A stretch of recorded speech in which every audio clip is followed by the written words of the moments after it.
Welcome back to another episode of the Talk Shop podcast. This week's episode has a little bit of a twist to it. We didn't sit down with anyone new. I spoke at a school, Baruch College in Manhattan. It's a great school. I got invited from the Shoshani family to speak in front of a real estate finance class. There was about 25 students in the class, and some of them asked me great questions. I posted a short clip of it on my Instagram channel in the stories, and a lot of people asked if I could post the full clip. I spoke about single family, how I got started, how Avgi has a competitive advantage, and where we see ourselves in the future. I think it was really interesting because 5 years ago, I was in the same shoes as those students, and now I'm in a pretty good place, and a lot of them want to work with me, and a lot of kids their age reach out all the time trying to get into the business and finding their first deal. So with that being said, the podcast is about to start. I hope you guys enjoy it. Listen through as long as you want. There's definitely good insight from the beginning till the end. I clarify on 3 different things that I think will help people find their competitive advantage. And I hope this provides lots of value to you guys. Probably going to be posting more videos like these as I get on more stages and in front of more people. So enjoy the podcast and drop a comment with your thoughts or just DM me. Let me know what you think. Thank you. We're in Houston right now, walking our new 56-unit crazy property here. It starts down there. We got Allon, Avgi, $1 billion man. I'm Allon. I love real estate. I don't know who else in here actually loves real estate, genuinely. Anybody in here just want to be in real estate, like after college, specifically? A couple of you? Cool. So if I asked you, how much real estate do you think you could buy in the next 5 years? What would your number be? How much do you think you could buy in the next 5 years? I don't know. You don't know? Yeah. How much real estate could you buy right now in your position in the next 5 years? 1 million. 1 million? Cool. I feel like $2 $2 million. million? Awesome. It's a lot of money. You could live a good life with $2 million in rentals. 5 years ago, I was in college. I'm 26 years old right now. 5 years ago, I had $0 in real estate as well, probably like most of you guys right now. Today, I've got around $50 million in assets, and I've got another $20 million under contract. And we're up to a 14-man team at Avgi. This is my company, and I started it when I was in college, sophomore year, just like you guys. So I was told to come up here, talk about my company a little bit. I thought back when I was in college, what would I want to hear if somebody similar to me came up? And I think that's to teach a little bit about what your competitive edge will be and how I could help you guys get to where I am in 5 years, hopefully even to a better place. So with the time we have together, I'll just talk about that briefly, and hopefully I get you guys thinking about what your competitive edge will be. I thought about 3 topics, 3 specific things that could help you get your edge. The first being leveraging technology and social media. As you can see, there's 2 camera guys in here. I post about my life every single day. I'm extremely active on social media. Some people call me a social media whore, and I embrace that. The next thing is leveraging relationships to get potentially an $18 million line of credit, which I just landed with a bank right now. And I come from nothing, probably like most of you guys. I got into NYU. I couldn't go there because I couldn't afford it. I went to Hofstra in the end. And a lot of my friends went to Baruch at the time too. So I kind of relate with everyone, you know. You guys are all super smart guys and girls that want to have like a really successful career, probably more ambitious than most of the NYU kids. And the third point, I'll wait till the end to share that with you guys, if you're still listening. So leveraging social media and technology. Avgi, my company, specializes in out-of-state, small, single, and multifamily right now. We've since diversified into like larger scale multifamily, retail, industrial, ground-up development. I'm in like 5 or 6 asset classes right now. Those are all of them. But I started in small, single, and multifamily. The reason behind that is because I feel that I have a competitive advantage utilizing technology that most other mom and pop operators don't have.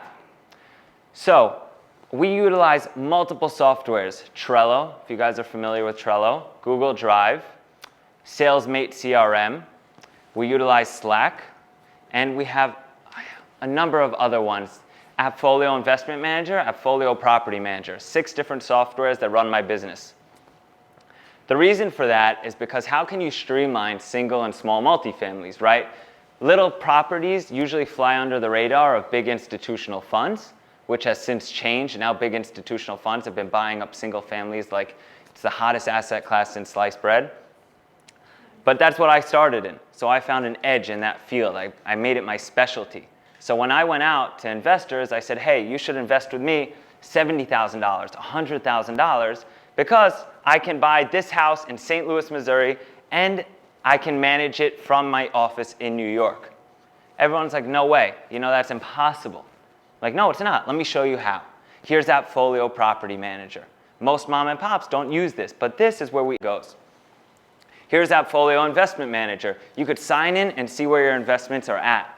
And mind you guys, most of this stuff is free, and that's why I got into it and started using it when I started out, because I was looking at every single cent that went in and out of my bank account when I got started. Now I spend a lot of money on these 2 guys and a few more in the office, but I guess that's growing a business, right? I also post a lot on social media because it builds credibility. I have absolutely no family ties. The only other person in real estate is my cousin David, who will be speaking next. He's the same age as me, and he sold $100 million in condos last year.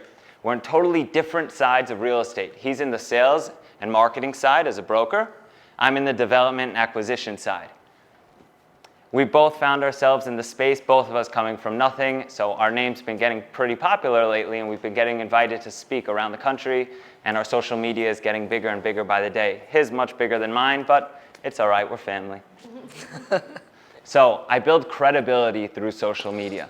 People get to know me, they trust me. I started on a podcast. I got invited as a guest. Yeah, that's how we met, through social media, yep. I started on a podcast. I was a guest on someone's podcast. I was talking about the real estate business. And all of a sudden, I get a phone call the next day. They're like, hey, I heard you on this podcast. I think it was called Young Minds Podcast by Justin and Frank. They were just young guys talking about life and bringing on interesting guests. At the time, I had like 7 houses. In the end, I got a $700,000 investor from that podcast. I'm like, holy shit, this stuff works. I got to post more. And hopefully I'll meet more people and be able to raise more money. In the end, it spiraled out of control. Like I said, I'm a social media whore. I've met so many people around the country. I've gotten in front of these big players that otherwise I never would have gotten in front of. I'm talking about like biggest developers you could ever think of. If you really like real estate and you dive into it, you know about all these crazy families and these crazy stories. A lot of them have become my friends over the past couple of years because I promote them. I also get a lot of deal flow. Marcus and Millichap, they come onto my podcast Friday. Because of Marcus and Millichap, I've been getting a ton of deals lately, and that's because I constantly help them with their social media. So they run everything in front of my desk first. Yes, Marcus and Millichap, one of the biggest brokerages in America. And you guys could do all this too. The software is free. You could start with your phone on Instagram, right? It's not that hard. It's a little bit difficult in the beginning speaking to your phone, right? It looks a little weird walking around, but you get used to it. It also makes you a better speaker, right? I have these guys following me around everywhere. I speak in front of cameras and with a lot of people looking at me all the time. So you could imagine how weird that gets. I have a question. Shoot. So for let's say these guys, Yeah. even for myself, right? I'm buying right now multifamily in the Bronx, small multifamily. Yeah. That probably anyone here with family and friends and a bank could probably put together a small deal like that. Should they invest out of state or should they look close to home? What do you recommend? You know what? That's such a hard thing to answer because it depends where your capital is being sourced from, and it depends what your strengths and weaknesses are. Say mom and dad, your savings plus mom and dad, 100 grand. What do we do? 100 grand, you're best going out of state, right? Because 100 grand is not a lot of money in the scheme of things, and it's going to go farther in like Memphis, Tennessee than it is in New York. Also, you're not restrained to all of these crazy restrictions, that you have in New York. Like I'm doubling down in Houston, Texas right now. I have 138 units under contract. You know about that deal.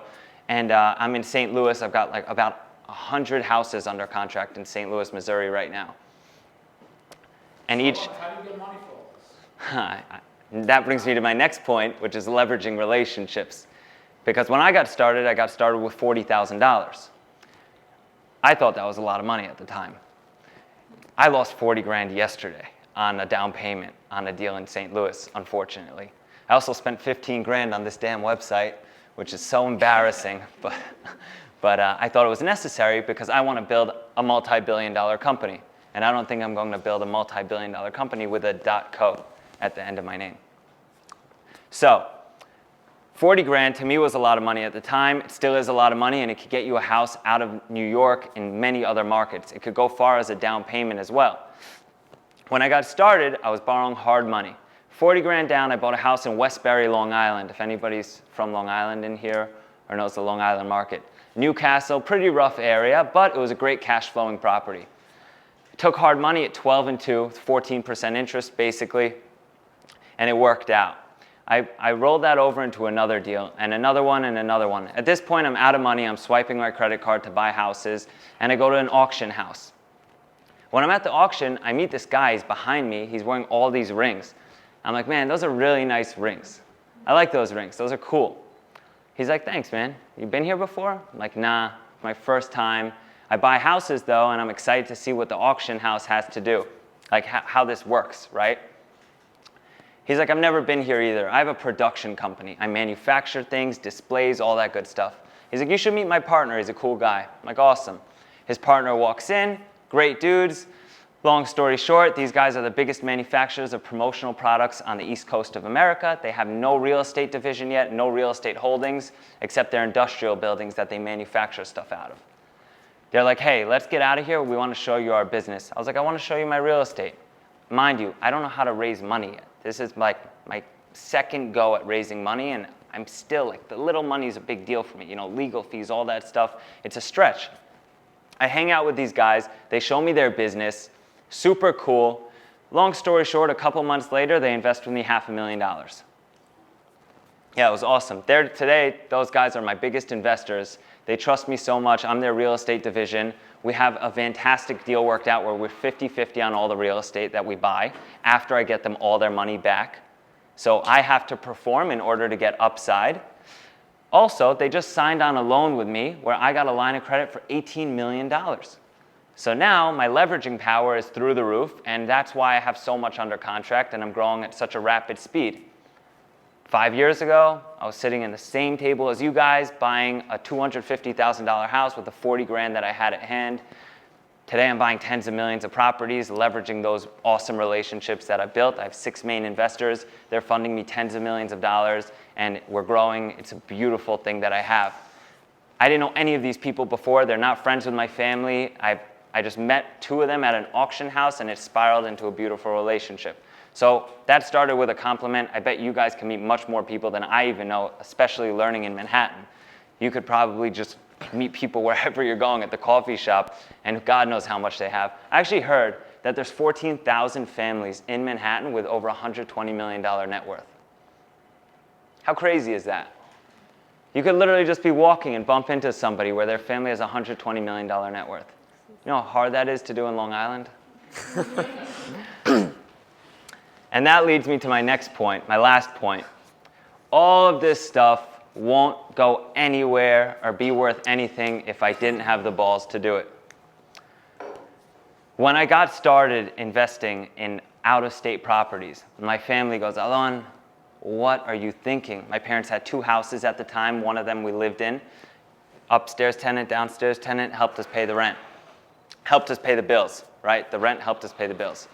They're like, Allon, what are you thinking? What do you know about investing in Houston, Texas? I'm like, God, I have no idea, but I'll figure it out. And that's kind of how I go about everything. I lost 40 grand. It was 2 days ago, not yesterday. My dad's like, Allon, 40 grand. What's wrong with you? You know how much money 40 grand is? I'm like, Dad, I know. It kind of hurts me too. You know, it's my 40 grand. But this is what it takes to get to the next level. And if I didn't risk that 40, how am I going to be comfortable risking 4 million? How am I going to get comfortable risking one day 40 million? As I've been scaling, I diversified last year when COVID hit. I diversified from small single and multifamily into industrial, retail, and mixed-use properties. So I'm buying 70,000 square feet of industrial properties right now in Long Island. I'm super excited about that. It's the hottest asset class under the sun. The people around me go, Allon, you know nothing about industrial real estate. I said, yeah, but it's a hot market. I can learn about it. And if you don't try, you're never going to figure it out. Mind you, one of those properties I have under contract right now, the tenant in that unit offered me $400,000 to buy the contract from me. $400,000 is a hell of a lot more than 40. It's actually 10 times 40. And it's a huge payday for me to just walk away with 400. I'm not selling it to him because that's actually half of market rate. I think on that project alone, I'm going to make me and my investors $4 million in the next 2 years. So the numbers are getting bigger and things are getting more exciting, but that's only going to happen if you have the balls to do that. So think about it. You know, if you're nervous to do something, just think about the craziness that goes on out there and how capable you actually are. Other people can do it, you can do it. Hello, who's the tenant in that warehouse? It's a gym. It's a gym, yeah. 70,000 square feet? No, he has 10,000 square feet, but I'm buying 70,000. So just for the gym, he's offering me 400,000 more. I countered him at 800,000 more just for his unit, but I don't even want to sell it to him. And I'm not in a position that I have to because I'm standing on the shoulders of giants. Right? What's that saying? If you want to go fast, go alone. If you want to go far, go together. That's what it is, right? And Michael Jordan said something too. He said, if you want to win championships, you need teamwork and intelligence. Probably the greatest athlete of all time. And he's talking about teamwork and intelligence. So the 3 points. Leveraging social media and technology to get your competitive advantage. Leveraging relationships. Without those relationships and those guys signing on that loan, there's no way I'd be able to get an $18 million line and I'd be able to scale the way I am right now. And third, have the balls to do it. So how much do you think you could buy in real estate right now? 10 million. How much can you buy? 20 million. How much could you buy? 100 million. There you go. Double me. If you guys have any questions, I think I ended pretty short. So if you want to ask anything, a couple minutes, and I got to go. Shoot. Have the balls to do it. If you don't have that, you're never going to make it happen. So what do you recommend these guys should do if they want to do real estate? I can't tell them what to do. They got to figure that out on their own. You know what? Every point I made, by the way, goes for working at a firm or starting your own firm, right? Because you could be entrepreneurial within a firm.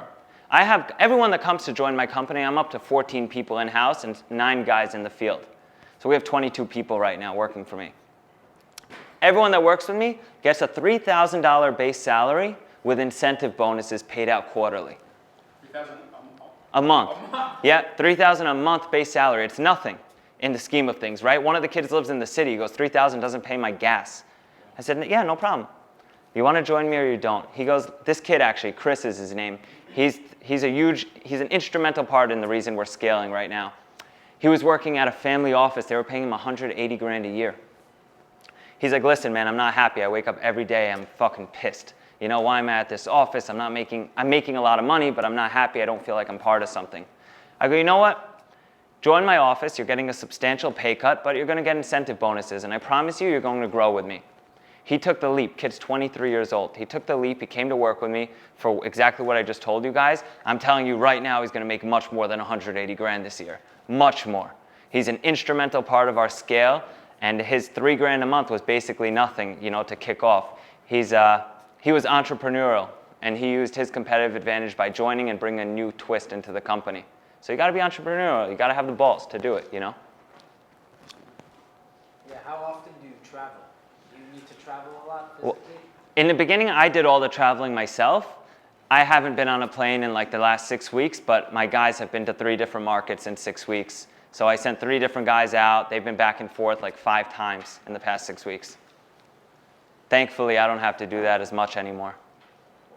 What are your favorite markets out of New York, New York City? So I'm in 6 markets right now: Long Island, Brooklyn, Memphis, Houston, St. Louis, and Cleveland.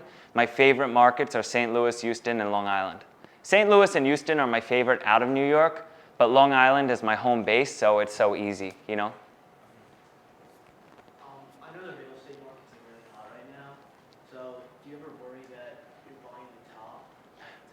That's a great question. I underwrite all of my deals as rentals. I'm in the buy and hold space. I barely flip anything. I flipped 4 houses in my life, and I've done joint ventures with other people that flip. So as long as everything underwrites as a rental, I don't care if it's the bottom, the top, in the middle, or God knows where, because I'm keeping it anyway. Long-term holding is the way to go. Everyone I've seen that's rich in real estate holds their real estate, so I want to be rich one day. Even in stocks, I read it somewhere, they said the people that make the most money, the highest returns over like a 50-year period, was someone who bought and just never sold. And they made the most money. Like, it's proven. Yep. They made the best return. And by the way, overpaying's all right. There's nothing wrong with overpaying. You know, it hurts a little bit, but it's okay. Because at the end of the day, if you hold, you can afford to overpay. And the most beautiful things that I've been seeing ever, you gotta overpay for. You know, I don't wear name brands, as you can tell. Literally nothing. I've got like 3 name brand things, they're all gifts. So I don't overpay for that stuff. I overpay for usually things that make me money or I'm really happy with. Anybody else? You could put your Instagram. Oh yeah. If you guys want to reach out, internships, jobs in the future, whatever, and you're willing to come out to Long Island, you can follow my Instagram. YouTube. I've seen all your YouTube videos. Have you? Yeah, me too. Oh shit. Let's see if it comes up.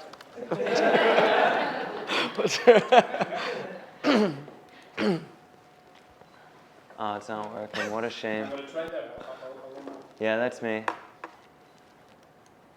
Show them your YouTube. This is some of my YouTube videos. But that's me. If you guys want to give me a follow or DM me or anything, feel free.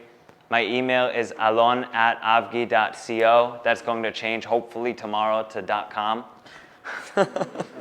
Yeah, thanks for having me, guys.